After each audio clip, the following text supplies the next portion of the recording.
I got the cash in the bag, stadium packed. Born a rock star in this life, gonna live it up on the attack. Baby, I'm bad, I just wanna get caught up in this life. I'm crazy, I'm mad, doing no cap. Only God wants you, better go live it up. Cash in the bag, stadium packed. Baby, I'm bad, baby, I'm bad.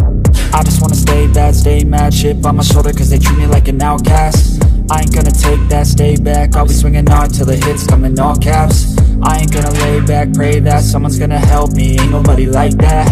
I ain't gonna wait, that's all fact. Give me one shot and I'll never get the throne back. I'm sick of being cautious, I'ma go cause something, can't stop this. I'ma steal everybody's lane, call it shoplift. Sick of hearing everyone complain when they thoughtless. Taste the pain, it's like candy canes. It makes me go change into a better frame, into a better name. Society's insane, we all live for fame. Penting untuk direnungi tentang udara bagi keberlangsungan makhluk hidup. Dari serangan pandemi COVID-19, mestinya manusia belajar tentang arti penting kualitas udara bagi kehidupan. Tak terkecuali tua atau muda, karena kita masih ingat bagaimana saat darurat COVID-19 merebak di segala penjuru. Kita diperintahkan untuk berjemur dan memilah udara yang baik. Namun tragedi COVID-19 yang memakan korban kurang lebih 150 ribuan orang di Indonesia itu dianggap atau dirasa sebagai hal biasa, sehingga belum ada dorongan untuk merumuskan kemudian mengesahkan peraturan pemerintah berupa ajakan hingga sanksi tegas dalam mengendalikan kualitas udara yang baik. Kenapa demikian? Karena pencemaran lingkungan yang menimbulkan udara buruk masih berlanjut. Padahal kualitas udara yang buruk bakal memunculkan ragam penyakit, sebut saja salah satunya yaitu bronkitis kronis. Bahkan lantaran udara buruk, kesehatan ibu hamil akan terganggu dan kemungkinan bakal berdampak pada bayi yang lahir. Mereka bisa mengidap autis. Hak masyarakat untuk menghirup udara yang sehat sungguh telah dijamin negara dalam pasal 5 ayat 1 Undang-Undang Nomor 23 Tahun 1997 tentang pengelolaan lingkungan. Dinyatakan, setiap orang mempunyai hak yang sama atas lingkungan hidup yang baik dan sehat.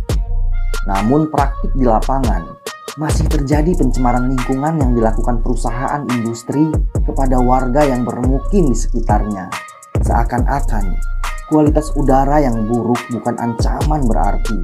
Meski COVID-19 telah memberi manusia contoh sahih betapa penting merawat kualitas udara. Salah satu kasus terjadi di Kelurahan Wailuni, Kecamatan Teluk Betung Selatan, Kota Bandar Lampung, pada Selasa 7 Februari 2023. Warga Kampung Jambu RT 023 Lingkungan 2 Kelurahan Wailuni Kecamatan Panjang Kota Bandar Lampung, yakni anak dari Mas Yati yang berusia 60 tahun terinfeksi ISPA.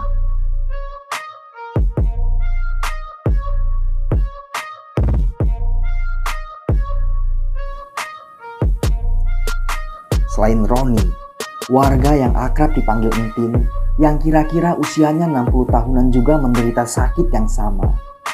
Agus Saparudin mewakili suara warga di ring 1, ring 2, dan ring 3 yang terdampak praktik industri mengatakan ia telah mengantongi tanda tangan 37 warga yang resah akibat praktik industri dari salah satu perusahaan di sekitar pemukiman mereka. Perusahaan itu dikatakan mulai beroperasi sejak tahun 2016 pada kepemimpinan Gubernur Lampung M. Ridho Fikardo. M. Ridho Fikardo telah membuat peraturan gubernur tentang pengendalian pencemaran lingkungan. Tertulis dalam peraturan tersebut,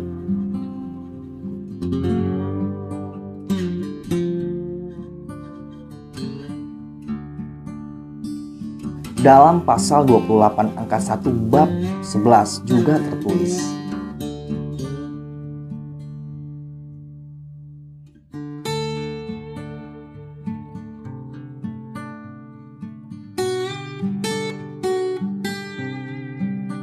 lalu dalam bab 8 tertulis juga pada pasal 24 angka 1, setiap orang atau penanggung jawab usaha atau kegiatan wajib melakukan upaya dalam rangka pengembangan ruang terbuka hijau. Implementasi di lapangan memperlihatkan belum ada ruang terbuka hijau di area Kelurahan Wailuni. Selain itu, tidak ada sosialisasi tentang perubahan udara di sekitar industri, sehingga masyarakat tidak tahu menahu kadar udara berbau yang mereka hirup. Padahal, pada huruf A dan B pasal 15 bagian kedua dalam bab 7 Perda Provinsi Lampung tahun 2014 yang disahkan Gubernur Ridho Fikardo tertulis harus ada pemberian informasi peningkatan pencemaran udara kepada masyarakat dan pengisolasian pencemaran udara yang terjadi dan penghentian sumber pencemaran udara. Tertulis juga dalam ayat 1 pasal 74 bab 5 pada Undang-Undang Republik Indonesia Nomor 40 Tahun 2007 tentang perseroan terbatas yang menyatakan perseroan yang menjalankan kegiatan usahanya di bidang dan atau berkaitan dengan sumber daya alam wajib melaksanakan tanggung jawab sosial dan lingkungan.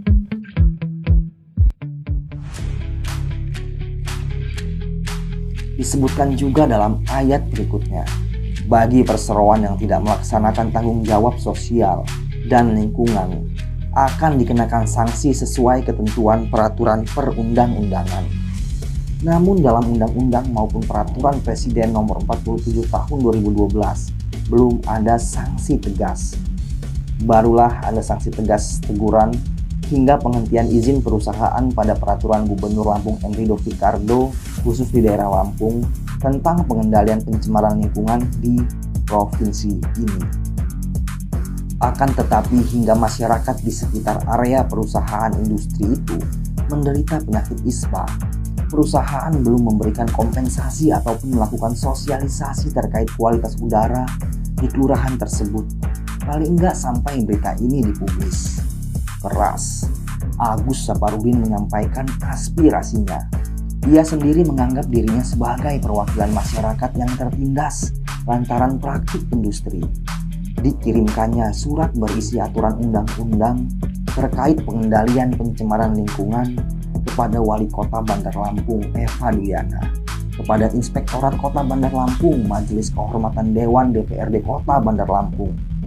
Hal itu ditujukan untuk mengadukan kinerja anggota dewan terkait. Tak lupa, ia juga mengirim surat kepada perwakilan PBB Indonesia dan surat kepada pihak perusahaan tersebut di Eropa. Agus membeberkan kesaksian, borok-borok warga merasakan dana CSR. Kenyataannya, perusahaan tersebut tidak mengakomodir kesejahteraan masyarakat sekitar.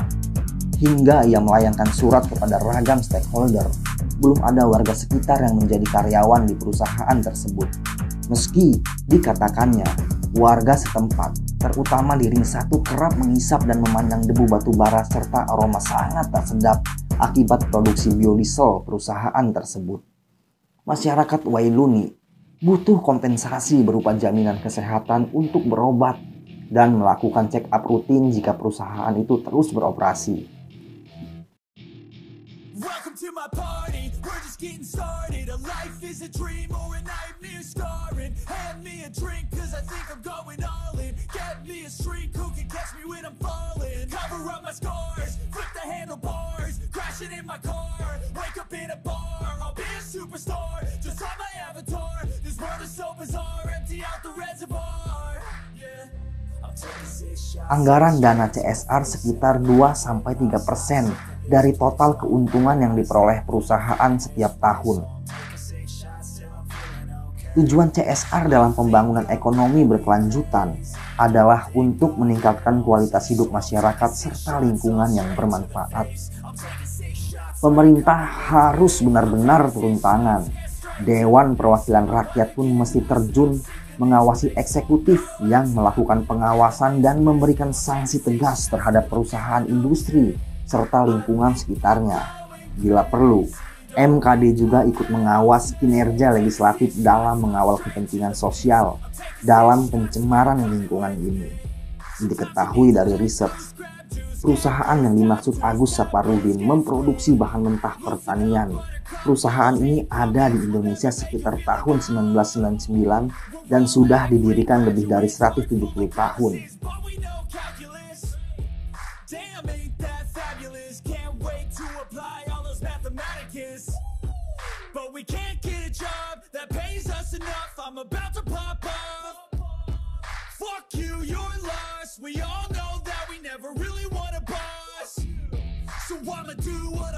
Di Bandar Lampung sendiri bukan baru-baru ini, perusahaan itu diperhatikan sebagian publik dan media pemberitaan. Pada Juni 2018, Direktur Walhi Lampung, Irfan Trimurti menyatakan sikapnya terkait kebocoran pipa yang menimbulkan tumpahan minyak kelapa sawit dari perusahaan tersebut yang mencemari pesisir kota ini. Dari dua kejadian debu batu bara dan tumpahan minyak kelapa sawit, anak-anak Republik ini telah menderita. Jika fisik saja mereka sudah sakit, bagaimana mereka meraih masa depan gilang gemilang? Sebagai penjabat yang menanggung sumpah dan mengemban amanat Undang-Undang Republik Indonesia serta Pancasila, pemerintah tidak bisa mengatakan ini masih baik-baik saja. Perusahaan industri memiliki tanggung jawab terhadap pembangunan ekonomi berkelanjutan dan membangun ruang terbuka hijau di sekitar tempat mereka melakukan produksi serta mengeluarkan dana CSR yang diambil hanya 2-3% dari keuntungan setahun. Ketuhanan